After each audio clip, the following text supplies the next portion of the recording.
வணக்கம். புதுவை மற்றும் அதனை சுற்றியுள்ள பகுதிகளில் நடைபெற்ற பல்வேறு நிகழ்வுகளை பிரதிபலிக்கும் கமலா தொலைக்காட்சியின் செய்திகளுக்காக பிரபாவதி. விரிவான செய்திகளை காண்பதற்கு முன் தலைப்புச் செய்தியை பார்க்கலாம். RBSK தேசிய குழந்தைகள் நலத்திட்ட புரிந்துணர்வு ஒப்பந்தம் நீட்டிப்பு. முதலமைச்சர் ரங்கசாமி முன்னிலையில் கையெழுத்தானது. எதிர்வீட்டு பெண் குளிப்பதை எட்டி பார்த்த வாலிபர் கொலை. படையடிக்குப்பம் பகுதியில் பதற்றம். என்ஆர் டிராபி முதலாம் ஆண்டு கிரிக்கெட் போட்டி முதலமைச்சர் ரங்கசாமி பிறந்தநாளை முன்னிட்டு துவக்கம். இனி விரிவான செய்திகள். ராஷ்டிரிய பால் ஸ்வஸ்திய காரியக்ரம் தேசிய குழந்தைகள் நலத்திட்டத்தின் புரிந்துணர்வு ஒப்பந்தம் கால நீட்டிப்பு செய்யப்பட்டுள்ளது. ராஷ்டிரிய பால் ஸ்வஸ்திய காரியக்ரம் திட்டத்தின் மூலம் குழந்தைகளுக்கு இருதயம் சார்ந்த உயர்நிலை சிகிச்சைகள் மேற்கொள்வதற்காக கடந்த 2023ஆம் ஆண்டு ஜூன் மாதம் அப்பல்லோ குழந்தைகள் மருத்துவமனையுடன் புரிந்துணர்வு ஒப்பந்தம் மேற்கொள்ளப்பட்டு அதன்படி புதுச்சேரி பிராந்தியத்தில் முதலாக மிஷன் ஹெல்தி ஹார்ட்ஸ் திட்டம் வெற்றிகரமாக செயல்படுத்தப்பட்டது. இதில் தொடர்ச்சியாக காரைக்கால், மாஹி மற்றும் ஏனாம் பிராந்தியத்திலும் இத்திட்டம் வெற்றிகரமாக செயல்படுத்தப்பட்டது. இத்திட்டத்தின் மூலம் இதுவரை 34 இருதய சிகிச்சை முகாம்கள் நடத்தப்பட்டு 1464 குழந்தைகள் பயன்பெற்றுள்ளனர். மேலும் அப்பல்லோ மருத்துவமனையில் 67 குழந்தைகளுக்கு இலவசமாக மேல் சிகிச்சை அளிக்கப்பட்டு குணமடைந்துள்ளனர். வெற்றிகரமாக புதுச்சேரியில் இத்திட்டம் செயல்படுத்தப்பட்டு குழந்தைகளுக்கான சிறப்பு இருதய சிகிச்சை மேற்கொள்ளப்பட்டு வருவதால் இதற்கான புரிந்துணர்வு ஒப்பந்தம் மேலும் 2 ஆண்டுகள் நீட்டிக்கப்பட்டுள்ளது. இந்த கால நீட்டிப்பிற்கான புரிந்துணர்வு ஒப்பந்தம் முதலமைச்சர் ரங்கசாமி முன்னிலையில் சட்டப்பேரவையில் கையெழுத்தானது. சுகாதாரத்துறை இயக்குனர் டாக்டர் செவ்வேல், திட்ட இயக்குனர் டாக்டர் கோவிந்தராஜன், துணை இயக்குனர் doctor nodal officer director early interventional centre doctor Saravanan, Apollo குழந்தைகள் மருத்துவமனையின் தலைமை இருதய நோய் நிபுணர் டாக்டர் முத்துக்குமரன், குழந்தைகள் இருதய நோய் மருத்துவர் டாக்டர் சரண்யா, லிட்டில் ஹார்ட் அறக்கட்டளை அரங்காவலர் டாக்டர் சுகன்யா ஆகியோர் இந்த நிகழ்ச்சியின் போது உடனிருந்தனர். எதிர்வீட்டு பெண் குளிப்பதை எட்டி பார்த்த வாலிபர் மீது கொலைவெறி தாக்குதல் நடத்திய நிலையில் வாலிபர் சிகிச்சை பலனின்றி உயிரிழந்ததால் பனையடி குப்பம் பகுதியில் பதட்டம் நிலவுகிறது. புதுச்சேரி மாநிலம் பாகூர் அடுத்த பனையடிக்குப்பம் பகுதியை சேர்ந்தவர் 34 வயதான ராஜகுரு. இவர் கடந்த சில நாட்களுக்கு முன்பு எதிர்வீட்டை சேர்ந்த ஒரு பெண் குளிப்பதை மாடியிலிருந்து எட்டி பார்த்ததாக கூறப்படுகிறது. இதுகுறித்து அந்த பெண்ணின் கணவர் ராஜகுருவிடம் கேட்டபோது இருவருக்கும் தகராறு ஏற்பட்டது. இந்த நிலையில் ராஜகுரு கடந்த 2 தினங்களுக்கு முன்பு பனையடிக்குப்பத்தில் உள்ள மோகன்ராஜ் என்பவரின் மீன் குட்டையில் கொட்டகையில் படுத்திருந்தார். அங்கு சென்ற பெண்ணின் தம்பி மற்றும் அவரது நண்பர்கள் 4 பேர் சேர்ந்து ராஜகுருவை தட்டி எழுப்பினர். அப்போது எனது அக்கா குளிப்பதை எட்டி பார்ப்பாயா என கேட்டு ராஜகுருவை தினேஷ் பாபு மற்றும் அவரது நண்பர்கள் சரமாரியாக பிளாஸ்டிக் சேர், இரும்பு, தடி உள்ளிட்ட ஆயுதங்களால் தாக்கியுள்ளனர். இந்த தாக்குதலில் படுகாயமடைந்த ராஜகுருவை மீட்டு தனியார் மருத்துவமனைக்கு அழைத்து சென்றனர். பின்னர் மேல் சிகிச்சைக்காக ஜிப்மர் மருத்துவமனைக்கு கொண்டு சென்றனர். அவருக்கு அங்கு தீவிர சிகிச்சை அளிக்கப்பட்டு வந்தது. இந்த சம்பவம் தொடர்பாக ராஜகுரு அண்ணன் கதிரவன் அளித்த புகாரின் அடிப்படையில் கரையாம்புத்தூர் காவல்துறையினர் கொலை முயற்சி வழக்கு பதிவு செய்து ராஜகுருவை தாக்கிய 27 வயதான தினேஷ் பாபு, 24 வயதான சர்மா, 20 வயதான முகிலன், சுமித் மற்றும் 24 வயதான அச்சுதன் ஆகிய 5 பேரை கைது செய்து சிறையில் அடைத்தனர். இந்த நிலையில் ஜிப்மர் மருத்துவமனையில் தீவிர சிகிச்சை பிரிவில் அனுமதிக்கப்பட்ட ராஜகுரு சிகிச்சை பலனின்றி உயிரிழந்தார். சம்பவம் குறித்து பாகூர் காவல்துறையினர் கொலை முயற்சி வழக்கை கொலை வழக்காக மாற்றி தீவிர விசாரணை நடத்தி வருகின்றனர். வாலிபர் இறந்த சம்பவம் எதிரொலியாக அப்பகுதியில் பதற்றம் நிலவுவதால் அசம்பாவிதம் ஏதேனும் நடைபெறாமல் இருக்க பனையடிக்குப்பத்தில் காவல்துறையினர் குவிக்கப்பட்டுள்ளனர். இறந்த ராஜகுருவிற்கு கடந்த 3 மாதங்களுக்கு முன்பு பவானி என்கிற பெண்ணுடன் திருமணம் ஆனது குறிப்பிடத்தக்கது.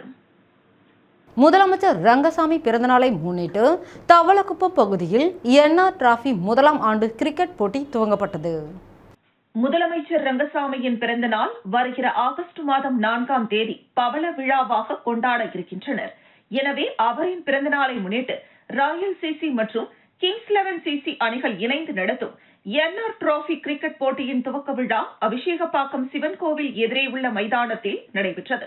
இந்த நிகழ்ச்சியில் என்ஆர் காங்கிரஸ் கட்சியின் மணவெளி தொகுதி தலைவரும் KKD டிராவல்ஸ் உரிமையாளருமான குமரவேல் என்கிற குமரேசன் சிறப்பு விருந்தினராக கலந்து கொண்டு தலைமை தாங்கி கிரிக்கெட் போட்டியை துவக்கி வைத்தார். இந்த நிகழ்ச்சியில் என்ஆர் காங்கிரஸ் கட்சி நிர்வாகிகள் புருஷோத்தமன், முருகேசன், பார்த்திபன், ஜெயபால், திருமால், கண்ணியப்பன், ஜானகிராமன், அன்பழகன், ஜெயராம், வரத தேசிகன், பாலு, அருண், ரவி, பாரதி, தமிழ், சுந்தர் ஆகியோர் கலந்து கொண்டனர். சட்டப்பேரவை துணைத் தலைவர் ராஜவேலு பிறந்தநாள் விழாவை ஒட்டி மணக்குள விநாயகர் ஆலயத்தில் தங்கத்தேர் இழுக்கப்பட்டது. புதுவை மாநில துணை சபாநாயகரும் நெட்டப்பாக்கம் தொகுதியின் சட்டமன்ற உறுப்பினருமான ராஜவேலுவின் 64வது பிறந்தநாள் விழாவானது என்ஆர் காங்கிரஸ் நிர்வாகிகள் மற்றும் தொண்டர்களால் சிறப்பான முறையில் புதுவை மாநிலம் முழுவதும் கொண்டாடப்பட்டு வருகிறது. இந்த நிலையில் அருள்மிகு மணக்குள விநாயகர் ஆலயத்தில் தங்கத்தேர் இழுத்து பிரார்த்தனை செய்யப்பட்டது. இதில் கலந்து கொண்ட துணை சபாநாயகருக்கு ஆளுயர மாலை அணிவித்து கோவில் வளாகத்தில் பிரம்மாண்ட கேக் வெட்டி பிறந்தநாள் வாழ்த்துக்களை தெரிவித்தனர். இதில் சிறப்பு விருந்தினர்களாக என்ஆர் காங்கிரஸ் பிரமுகர் நாராயணசாமி, ராமகிருஷ்ணன், வீரப்பன், செல்வ கணபதி, என்ஆர் காங்கிரஸ் மாநில மகளிரணி தலைவி ரேவதி பர்புணம் உள்ளிட்டோர் கலந்து கொண்டனர். நிகழ்ச்சிக்கான ஏற்பாட்டினை நெட்டப்பாக்கம் தொகுதியை சேர்ந்த முருகன், விஜய் சேது, ராஜாங்கம் உள்ளிட்டோர் செய்திருந்தனர். புதுச்சேரியில் முதன் முறையாக நடைபெற்ற பிரீமியர் லீக்கில் தமிழ்வேந்தன் வாரியர்ஸ் அணி வெற்றி பெற்று சாம்பியன் பட்டத்தை தட்டி சென்றது. அரியாங்குப்பம் பிரீமியர் லீக் 2025 சீசன் 1 பிரம்மாண்டமாக வீராம்பட்டினம் அபைஸ் கிரிக்கெட் மைதானத்தில் கடந்த 4ஆம் தேதி முதல் 20ஆம் தேதி வரை மொத்தம் 10 நாட்கள் நடைபெற்றது. இத்தொடரில் Jagannath Soldiers, LK Strikers, Tamilvendhan Warriors, Tamil Spotters, DJ Avengers மற்றும் ஆனந்த் டைட்டன்ஸ் என 6 அணிகள் பங்கு பெற்றன. இறுதிப் போட்டியில் தமிழ் ஸ்பாட்டர்ஸ் அணியை 59 ரன்கள் வித்தியாசத்தில் வீழ்த்தி தமிழ்வேந்தர் வாரியர்ஸ் அணி வெற்றி பெற்று சாம்பியன் பட்டம் வென்றது. இதனைத் தொடர்ந்து நடைபெற்ற பரிசளிப்பு விழாவில் சிறப்பு விருந்தினராக சட்டமன்ற உறுப்பினர் பாஸ்கர் என்கிற தட்சிணாமூர்த்தி கலந்து கொண்டார். முதல் பரிசு வென்ற தமிழ்வேந்தன் வாரியர்ஸ் அணிக்கு அதிமுக பெண்கள் மற்றும் இளைஞர் பாசறை மாநில செயலாளர் தமிழ்வேந்தன் 1 லட்சம் ரூபாய் பரிசையும், 2ஆம் பரிசு வென்ற தமிழ் ஸ்பாட்டர்ஸ் அணிக்கு லாமூன் உரிமையாளர் சம்பத் 50,000 ரூபாய் பரிசையும், 3வது பரிசு வென்ற DJ அவெஞ்சர்ஸ் அணிக்கு புதுவை மாநில பாஜக மீனவரணி தலைவர் கனகராஜ் என்கிற பழனி 30,000 ரூபாய் பரிசையும் அளித்து வாழ்த்து தெரிவித்தனர். இத்தொடரில் சிறப்பாக விளையாடிய தமிழ் ஸ்பாட்டர்ஸ் அணியின் ஜெயக்குமார் என்கிற நிமல் தொடர் நாயகன் விருதினை JSM மார்க்கெட்டிங் உரிமையாளர் சக்திவேல் வழங்கி பாராட்டினார். சிறந்த பேட்ஸ்மேன் விருதை தமிழ்வேந்தர் வாரியர்ஸ் அணியின் விவேக், சிறந்த பந்து வீச்சாளர் விருதை தமிழ் ஸ்பாட்டர்ஸ் அணியின் ஐயப்பன், இறுதிப் போட்டியில் ஆட்டநாயகன் விருதை தமிழ்வேந்தன் வாரியர்ஸ் அணியின் கலைமூர்த்தி ஆகியோர் வென்றனர். இவர்களுக்கு கோப்பை பரிசளித்து வாழ்த்து கூறிய அரியாங்குப்பம் சட்டமன்ற உறுப்பினர் பாஸ்கர் என்கிற தட்சிணாமூர்த்தி முதல் பரிசு வென்ற தமிழ்வேந்தன் வாரியர்ஸ் அணிக்கும் கோப்பை வழங்கி அனைத்து வீரர்களுக்கும் வாழ்த்து கூறி ஊக்கப்படுத்தினார். இத்தொடரின் அனைத்து ஏற்பாடுகளையும் காவல் ஆய்வாளர் ரமேஷ், ஆனந்த பூபதி மற்றும் சபரிராஜ் ஆகியோர் செய்திருந்தனர். கவிஞர் வாணிதாசன் அவர்களின் பிறந்தநாளை ஒட்டி அவரது சிலைக்கு அமைச்சர்கள், சட்டமன்ற உறுப்பினர்கள் மரியாதை செலுத்தினர். கவிஞரேறு வாணிதாசன் அவர்களின் பிறந்தநாள் விழா புதுச்சேரி அரசு சார்பில் கொண்டாடப்பட்டது. இதனையொட்டி பாரதி பூங்காவில் அமைந்துள்ள அவரது திருவுருவ சிலைக்கு பொதுப்பணித்துறை அமைச்சர் லட்சுமி நாராயணன், அமைச்சர் ஜான்குமார், அரசு கொறடா AKD ஆறுமுகம், முன்னாள் அமைச்சர் சாய்ஜி சரவணகுமார், சட்டமன்ற உறுப்பினர்கள் பாஸ்கர் என்கிற தட்சிணாமூர்த்தி, லட்சுமிகாந்தன் ஆகியோர் மலர் தூவி மரியாதை செலுத்தினர்.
குறுக்கு வீடு கிராமத்தில் அமைந்துள்ள புனித அன்னம்மாள் ஆலயத்தின் 102வது ஆண்டு திருவிழாவை முன்னிட்டு ஆலய கொடியேற்றப்பட்டது. புதுச்சேரி மாநிலம் தவளக்குப்பம் அடுத்துள்ள கொருக்குமேடு கிராமத்தில் பழமை வாய்ந்த புனித அன்னம்மாள் ஆலயம் உள்ளது. இந்த ஆலயத்தில் 102வது ஆண்டு ஆடம்பர தேரோட்ட திருவிழா வருகிற 27ஆம் தேதி ஞாயிற்றுக்கிழமை மாலை நடைபெறுகிறது.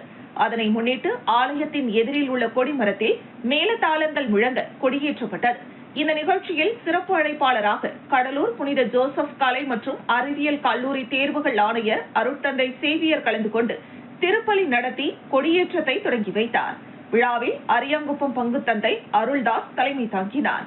விழாவில் கொருக்குமேடு இறைமக்கள் மற்றும் அனைத்து கிராம பொதுமக்களும், ஆலய நிர்வாகிகள், அரியாங்குப்பம் பங்கு மக்கள் உள்ளிட்ட 500க்கும் மேற்பட்ட நபர்கள் கலந்து கொண்டு விழாவினை சிறப்பித்தனர்.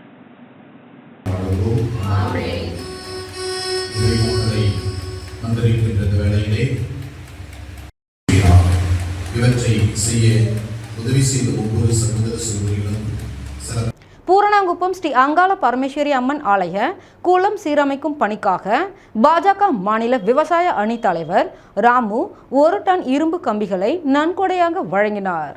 புதுச்சேரி மாநிலம் மணவெளி சட்டமன்ற தொகுதிக்குட்பட்ட பூரணாங்குப்பம் பகுதியில் எழுந்தருளியுள்ள பழமை வாய்ந்த பிரசித்தி பெற்ற அருள்மிகு ஸ்ரீ அங்காள பரமேஸ்வரி அம்மன் கோவில் அருகில் உள்ள முழியன்குளம் சீரமைப்பு பணி தற்போது நடைபெற்று வருகிறது.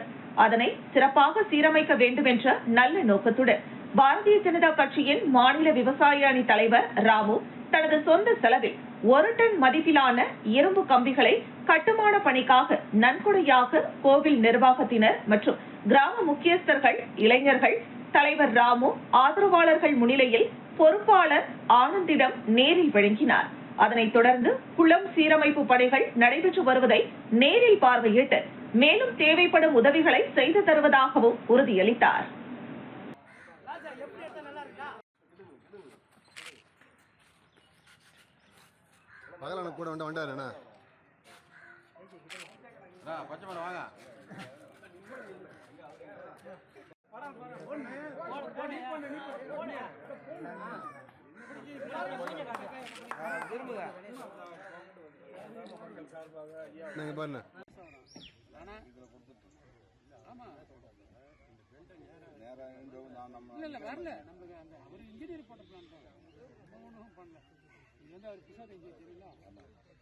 ஊசுட்டேரி முதல் பொறையூர் வரை புதிய 14 மின்கம்பங்கள் மற்றும் 120 வாட்ஸ் மின் விளக்குகளை முன்னாள் அமைச்சர் சாஜே சரவணகுமார் மக்கள் பயன்பாட்டிற்காக அர்ப்பணித்தார்.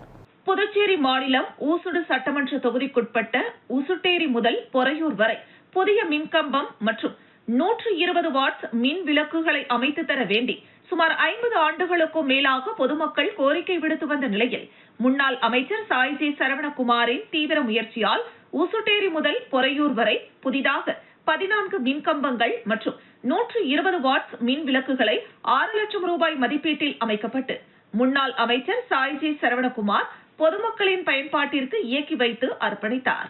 இந்த நிகழ்ச்சியில் மின்துறை செயற்பொறியாளர் ஸ்ரீதரன், உதவி பொறியாளர் செல்வபாண்டியன், இளநிலை பொறியாளர் ஹரிபுத்ரி, மின்துறை ஊழியர்கள் மற்றும் தொகுதி ஒருங்கிணைப்பாளர் சாய் தியாகராஜன், தொகுதி தலைவி மல்லிகா, ஊர் முக்கியஸ்தர்கள் மனோகர், குரு, முருகன், வசந்தராஜன், பிரியன், ஜெயக்குமார், ஸ்டீபன், ராஜ், தினேஷ், பரத், ஜே.கே. இளங்கோ, மணி, மின்துறை பொறுப்பாளர் ஆனந்த் உட்பட ஊர் முக்கிய பிரமுகர்கள், மகளிர் அணியினர், பாஜக நிர்வாகிகள், ஊர் பொதுமக்கள் உட்பட ஏராளமானோர் கலந்து கொண்டு விழாவினை சிறப்பித்தனர். மேலும் அப்பகுதி மக்கள் கூறுகையில் 50 ஆண்டுகால கோரிக்கையை நிறைவேற்றிய முன்னாள் அமைச்சர் சாய்ஜே சரவணகுமாருக்கு அப்பகுதி மக்கள் மனதார வாழ்த்து தெரிவித்தனர். இப்பணியை சிறப்பாக செய்து கொடுத்ததன் மூலம் 2 கிலோமீட்டர் சுற்றி செல்ல வேண்டிய அவசியம் இல்லை என்றும் இருண்டு கிடந்த பாதையை வெளிச்சத்திற்கு கொண்டு வந்த முன்னாள் அமைச்சருக்கு நன்றியை தெரிவித்துக் கொள்வதாகவும் குறிப்பிட்டனர். கடந்த 3 ஆண்டுகளாக கடுமையாக உழைச்சிருப்பவர்களாக இன்னைக்கு கிட்டத்தட்ட 6 லட்சம் ரூபாய் செலவில் இந்த மின் இணைப்புகள் புதுசாக போடப்பட்டுள்ளது. அதற்காக புதுச்சேரி மின்துறைக்கும் மற்றும் மாண்புமிகு முதலமைச்சர் அவர்களுக்கும் பாரத பிரதமர் நரேந்திர தாமோதாஸ் மோடி அவர்களுக்கும் எங்களுடைய மனமார்ந்த நன்றியையும் வாழ்த்துக்களையும் தெரிவித்துக் கொள்கின்றோம். நன்றி, வணக்கம்.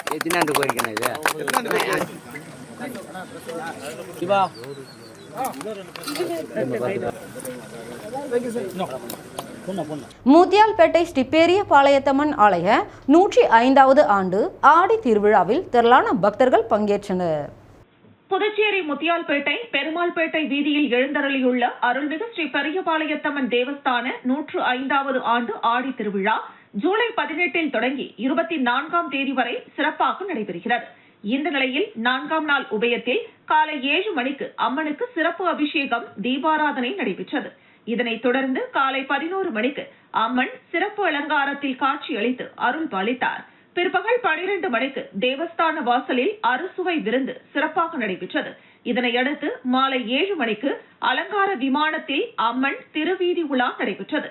4ஆம் நாள் உபயதாரரான மஞ்சினி நகர் மருதவள்ளி மாரியம்மன் கோவில் தெருவை சேர்ந்த முருகன் சரோஜா குடும்பத்தினர் இதற்கான ஏற்பாடுகளை சிறப்பாக செய்திருந்தனர்.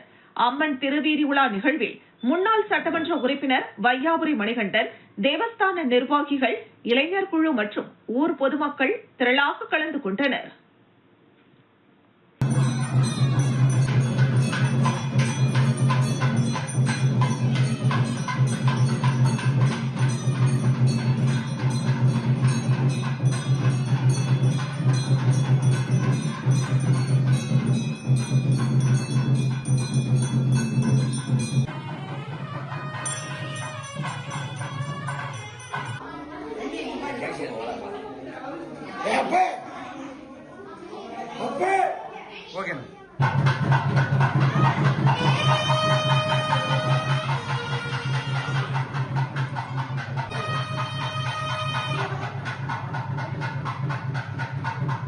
பூரணாங்குப்பம் கிராமத்தில் எழுந்தருளி உள்ள பூரணி புஷ்கலை சமேத ஒலக்கூர் அய்யனாரப்பன் சுவாமிகளுக்கு திருக்கல்யாணம் வெகு விமர்சையான முறையில் நடைபெற்றது. புதுச்சேரி மாநிலம் தவளக்குப்பம் அடுத்த பூரணாங்குப்பம் காமராஜர் வீதியில் அமைந்துள்ள அருள்மிகு ஸ்ரீ பெரியாண்டவர், ஸ்ரீ வெற்றி விநாயகர், ஸ்ரீ பாலமுருகர், ஸ்ரீ முனீஸ்வரன், ஸ்ரீ கன்னிமார்கள், அகோர வீரபத்ரன் மற்றும் பூரணி புஷ்கலை சமேத ஒலக்கூர் அய்யனாரப்பன் கோவில் அமைந்துள்ளது. அதில் பூரணி புஷ்கலை சமேத ஒலக்கூர் அய்யனாரப்பன் சுவாமிகளுக்கு 20வது ஆண்டு திருக்கல்யாண வைபவ உற்சவ விழா நடைபெற்றது. முன்னதாக மூலவருக்கு சிறப்பு அபிஷேகமாக பால், தயிர், தேன், பன்னீர், அபிஷேகத்தூள், பழ வகைகள், இளநீர் போன்ற வாசனை திரவியங்கள் மூலம் சிறப்பு அபிஷேகம் செய்யப்பட்டு மலர்களால் அலங்கரிக்கப்பட்டு மகா தீபாராதனை காண்பிக்கப்பட்டது. தொடர்ந்து தமிழர்களின் ஆகம விதிப்படி சுவாமிகளுக்கு சிறப்பு அலங்காரம் நடைபெற்று மாங்கல்யம் அணிவிக்கும் நிகழ்ச்சி நடைபெற்றது. இதில் விழா குழுவினர், கிராம முக்கியஸ்தர்கள், பெண்கள், பொதுமக்கள் உள்ளிட்ட பலர் கலந்து கொண்டனர். சுவாமி தரிசனம் செய்தனர். முடிவில் அனைவருக்கும் அன்னதானம் வழங்கப்பட்டது. அதனைத் தொடர்ந்து அலங்கரிக்கப்பட்ட உற்சவர்கள் திருமண கோலத்தில் வீதி உலா நடைபெற்றது.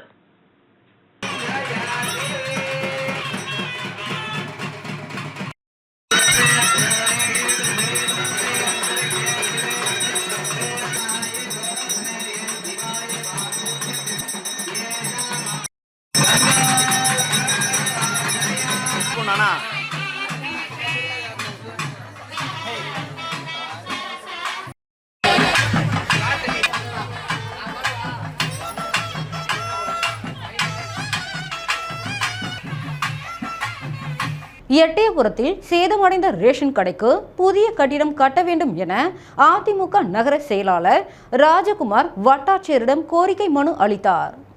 தூத்துக்குடி மாவட்டம் எட்டயபுரம் வடக்கு ரத வீதியில் அமைந்துள்ள அமுதா நியாய விலை கடை கட்டிடம் 1981ஆம் ஆண்டு கட்டப்பட்ட நிலையில் தற்போது கட்டிடத்தின் சிமெண்ட் பூச்சுகள் பெயர்ந்து சுவர்கள் பெருமளவில் விரிசல் அடைந்து மிகவும் சேதமடைந்து காணப்படுகிறது. தினசரி நூற்றுக்கணக்கான பொதுமக்கள் வந்து செல்லும் நிலையில் இக்கட்டிடத்தில் பொதுமக்களுக்கு பாதுகாப்பற்ற முறையில் தொடர்ந்து ரேஷன் பொருட்கள் விநியோகம் செய்யப்பட்டு வருகிறது.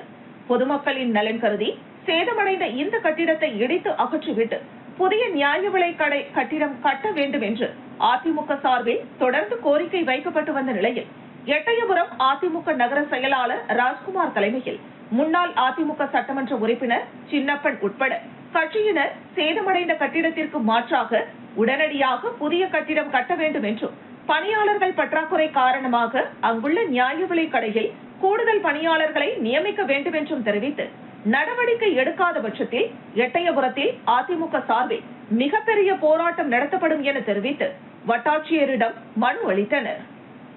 தேர்தல் வாக்குறுதியை திமுக அரசு நிறைவேற்ற கோரி சத்துணவு அங்கன்வாடி ஊழியர்கள் ஆண்டிப்பட்டியில் முக்காடு போட்டு ஒப்பாரி வைத்தும் போராட்டத்தில் ஈடுபட்டனர். தேனி மாவட்டம் ஆண்டிப்பட்டி தேனி சாலையில் சத்துணவு அங்கன்வாடி ஊழியர்கள் முறையான ஓய்வூதியம் வழங்க வேண்டும் உள்ளிட்ட தேர்தல் வாக்குறுதிகளை நிறைவேற்ற கோரி போராட்டத்தில் ஈடுபட்டனர். போராட்டத்திற்கு ஓய்வு பெற்ற மூத்த ஊழியர் தனுஷ்கோடி தலைமை தாங்கினார். போராட்டத்தில் பெண்கள் உள்ளிட்ட சத்துணவு அங்கன்வாடி ஊழியர்கள் கருப்பு துணியால் முக்காடு போட்டு கோரிக்கைகளை வலியுறுத்தி ஒப்பாரி வைத்து கோஷங்கள் எழுப்பினர்.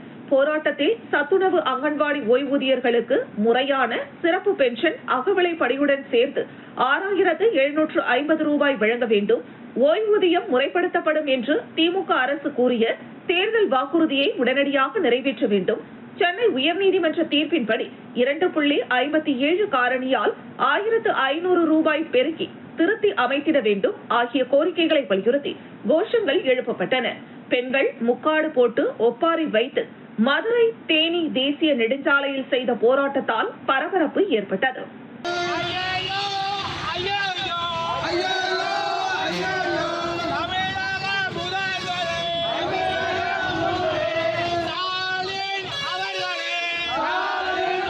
அச்சரப்பாக்கம் பேரூராட்சியில் உங்களுடன் ஸ்டாலின் சிறப்பு முகாமில் காஞ்சிபுரம் தெற்கு மாவட்ட கழக செயலாளரும் சட்டமன்ற உறுப்பினருமான சுந்தர் பங்கேற்றார்.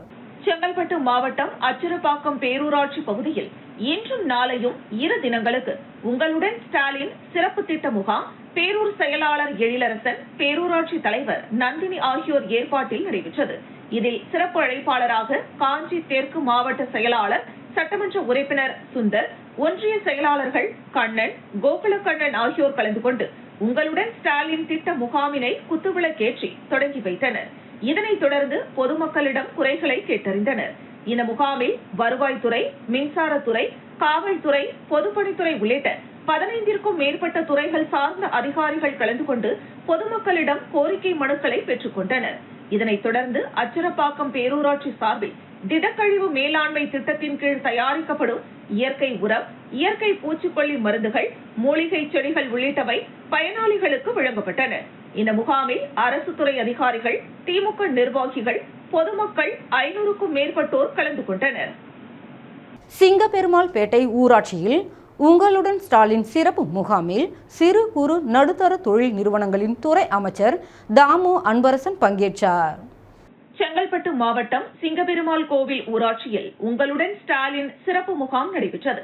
இந்த முகாமில் சிறு குறு மற்றும் நடுத்தர தொழில்துறை நிறுவனங்களின் துறை அமைச்சர் தாமு அன்பரசன், செங்கல்பட்டு சட்டமன்ற உறுப்பினர் வரலட்சுமி மதுசூதனன், சார் ஆட்சியர் மாலதி ஹெலன், காட்டாங்குளத்தூர் ஒன்றிய குழு தலைவர் உதயா கருணாகரன், காட்டாங்குளத்தூர் மத்திய ஒன்றிய கழக செயலாளர் ராஜன் ஆகியோர் கலந்து கொண்டு பொதுமக்களிடம் மனுக்களை பெற்றனர். இந்த முகாமில் வருவாய்த்துறை, மின்சாரத்துறை, காவல்துறை, பொதுப்பணித்துறை உள்ளிட்ட 15ற்கும் மேற்பட்ட துறைகள் மூலம் 46 அரசு துறை சேவை திட்டங்கள் ஏற்பாடு செய்யப்பட்டது. இதில் பொதுமக்கள் ஏராளமானோர் கலந்து கொண்டு பல்வேறு கோரிக்கைகளை மனுவாக அளித்தனர். இதில் மகளிர் உரிமம், இலவச வீட்டுமனை பட்டா கேட்டு அதிகமானோர் மனு அளித்துள்ளனர் எனவும் இந்த கோரிக்கை மனுக்கள் 45 நாட்களில் தீர்வு காணப்படும் என அமைச்சர் அன்பரசன் உறுதியளித்தார். உங்களுடன் ஸ்டாலின் சிறப்பு திட்ட முகாம் பொதுமக்கள் மத்தியில் மிகுந்த வரவேற்பை பெற்றுள்ளது என அப்பகுதி மக்கள் கூறுகின்றனர். அரசால் அனுமதிக்கப்பட்ட பீடி சிகரெட்டுகளை விற்பனை செய்யும் வியாபாரிகளை குறிவைத்து காவல்துறையினர் தாக்குதல் நடத்துவதாக வணிகர் சங்கங்களின் பேரமைப்பு தலைவர் விக்ரம ராஜா குற்றம் சாட்டியுள்ளார். திண்டுக்கல் மாவட்டம் கொடைக்கானலில் நாளை நடைபெறவுள்ள தமிழ்நாடு அனைத்து வணிகர் சங்கங்களின் பேரமைப்பின் 42வது மாநில செயற்குழு கூட்டத்தில் பங்கேற்க செல்லும் வழியில் பழனியில் விக்ரமராஜா செய்தியாளர்களை சந்தித்தார். அப்போது அவர் கூறுகையில், உடல்நலக்குறைவு காரணமாக மருத்துவமனையில் அனுமதிக்கப்பட்டுள்ள தமிழக முதலமைச்சர் மு.க. ஸ்டாலின் விரைவில் பூரண குணமடைய வேண்டும் எனவும், சென்னை புறநகர் பகுதிகளில் அரசால் அனுமதிக்கப்பட்ட பீடி, சிகரெட் விற்பனை செய்யும் சிறு குறு வியாபாரிகளை காவல்துறையினர் தாக்குவதாகவும், சாமானிய வியாபாரிகளை குறிவைத்து தாக்கும் தமிழக காவல்துறைக்கு தமிழ்நாடு அனைத்து வணிகர் சங்கங்களின் பேரமைப்பின் தலைவர் விக்ரமராஜா கண்டனம் தெரிவித்துள்ளார்.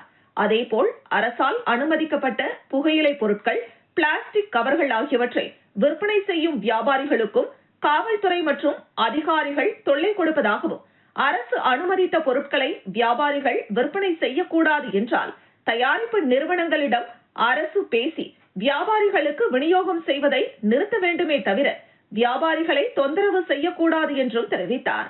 கர்நாடக மாநிலத்தில் 14,000 வணிகர்களுக்கு வணிக வரித்துறை அனுப்பியுள்ள நோட்டீஸை எதிர்த்து வணிகர்கள் அறிவித்துள்ள நாடு தழுவிய போராட்டத்திற்கு ஆதரவு அளிப்பதாகவும் வியாபாரிகளுக்கு ஏற்படும் அத்துமீறல்கள், ரவுடிகளின் தொல்லை போன்ற எந்த இடையூறுகளுக்கும் காவல்துறை உடனடி நடவடிக்கை எடுக்க வேண்டும் என வலியுறுத்தினார். சிவகாசியில் அடிக்கடி நடைபெறும் பட்டாசு ஆலை விபத்துகளால் ஏற்படும் உயிரிழப்புகள் மிகுந்த கவலை அளிப்பதாகவும் தொழிலாளர்களின் பாதுகாப்பு கருதி பட்டாசு ஆலைகளில் நவீன முறையில் பாதுகாப்பு ஏற்பாடுகள் செய்வது குறித்து பட்டாசு ஆலை உரிமையாளர்களுக்கு பல்வேறு ஆலோசனைகளை தமிழ்நாடு அனைத்து வணிகர் சங்கங்களின் பேரமைப்பு வழங்கி வருவதாகவும் தெரிவித்தார். தொடர்ந்து தமிழகத்தில் தடை செய்யப்பட்ட கேரி பேக்குகள் அதிக அளவில் அண்டை மாநிலங்களில் இருந்துதான் வருவதாகவும் அது அதிகாரிகளுக்கு நன்றாக தெரியும் என்றும் கேரி பேக் கொண்டு செல்லும் வாகனங்களை அதிகாரிகள் தடுத்து நிறுத்தினாலே தமிழகத்தில் தடை செய்யப்பட்ட கேரி பேக்குகள் பயன்பாடு குறையும் என்றும், ஆனால் அதிகாரிகள் அதை செய்யாமல் வியாபாரிகளை பிடித்து அபராதம் விதிப்பது வேதனையாக உள்ளது என்றும் தெரிவித்தார்.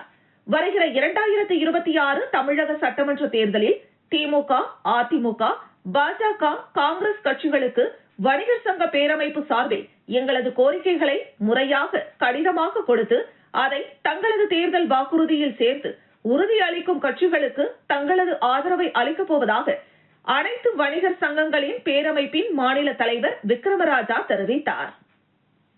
முறையிலே பாதுகாப்போடு சாமானிய மக்கள் உயிருக்கு பாதுகாப்பு தரக்கூடிய வகையில் தொழிலை நடத்துவதற்கு பல்வேறு கட்ட ஆலோசனைகளை வழங்கி வருகிறது என்பதை தமிழ்நாடு வெறுப்புடை பேரமைப்பு தெரிவித்துள்ளது. கட்டாயமாக அதனுடைய முயற்சி எங்களுடைய மாவட்டத்தினுடைய தலைவர் JP சரவணன் அவர்கள் பல்வேறு கட்டமாக முயற்சி எடுத்துக் கொண்டிருக்கிறார்கள். அறநிலைத்துறை அமைச்சர் நேரடியாக சந்தித்திருக்கிறார். இந்த மாவட்டத்தினுடைய அமைச்சர் அண்ணன் ஐ. பெரியசாமி அவர்கள், அண்ணன் சக்கரபாணி அவர்கள் எல்லாம் நேரடியாக சந்தித்து முறையிட்டிருக்கிறார். அதற்கு முதலமைச்சர் கவனத்துக்கும் எடுத்து செல்லப்பட்டிருக்கிறது. அது விரைவில் அதுக்கான முறையான தீர்வுகள் ஏற்படுத்தப்படும் என்பதை தெரிவித்துக் கொள்கிறேன். ஒலக்கூர் அடுத்த வழிமேடுபேட்டை அரசின் மேல்நிலைப் பள்ளியில் நடைபெற்ற உங்களுடன் ஸ்டாலின் முகாமில் முன்னாள் அமைச்சர் செஞ்சி மஸ்தான் துவக்கி வைத்தார். விழுப்புரம் மாவட்டம் ஒலக்கூர் ஒன்றியத்திற்குட்பட்ட வெள்ளிமேடுபேட்டையில் உள்ள அரசு மேல்நிலைப் பள்ளியில் உங்களுடன் ஸ்டாலின் முகாமை முன்னாள் அமைச்சரும் விழுப்புரம் மாவட்ட கழக செயலாளருமான சட்டமன்ற உறுப்பினர் செஞ்சி மஸ்தான் தலைமை தாங்கி பொதுமக்களிடம் கோரிக்கை மனுக்களை பெற்றார். இதில் ஒலக்கூர் ஒன்றிய குழு பெருந்தலைவர் சொக்கலிங்கம், துணைத் தலைவர் ராஜாராம், முன்னாள் சட்டமன்ற உறுப்பினர் டாக்டர் மாசிலாமணி, மாவட்ட அவைத்தலைவர் டாக்டர் சேகர், வட்டார வளர்ச்சி அலுவலர்கள் சரவணகுமார், உதயகுமார் ஆகியோர் முன்னிலை வகித்தனர். இதில் மாவட்ட கவுன்சிலர் மனோ சித்ரா ராஜேஸ்வரன், ஒன்றிய கவுன்சிலர்கள் அண்ணாதுரை, அன்பரசி, ஜெயபிரகாஷ், ஊராட்சி மன்ற தலைவர் மேனகா சரவணன் உள்ளிட்ட துறை சார்ந்த அலுவலர்கள் கலந்து கொண்டனர். மீண்டும் தலைப்புச் செய்திகள். RBSK தேசிய குழந்தைகள் நலத்திட்ட புரிந்துணர்வு ஒப்பந்தம் நீட்டிப்பு முதலமைச்சர் ரங்கசாமி முன்னிலையில் கையெழுத்தானது. எதிர்வீட்டு பெண் குளிப்பதை எட்டி பார்த்த வாலிபர் கொலை, படையடிக்குப்பம் பகுதியில் பதற்றம். என்ஆ டிராபி முதலாம் ஆண்டு கிரிக்கெட் போட்டி முதலமைச்சர் ரங்கசாமி பிறந்தநாளை முன்னிட்டு துவக்கம். இத்துடன் செய்திகள் நிறைவடைகிறது. செய்திகளை உடனுக்குடன் தெரிந்து கொள்ள கமலா தொலைக்காட்சி சமூக வலைதளத்தை பின்பற்றவும். நன்றி, வணக்கம்.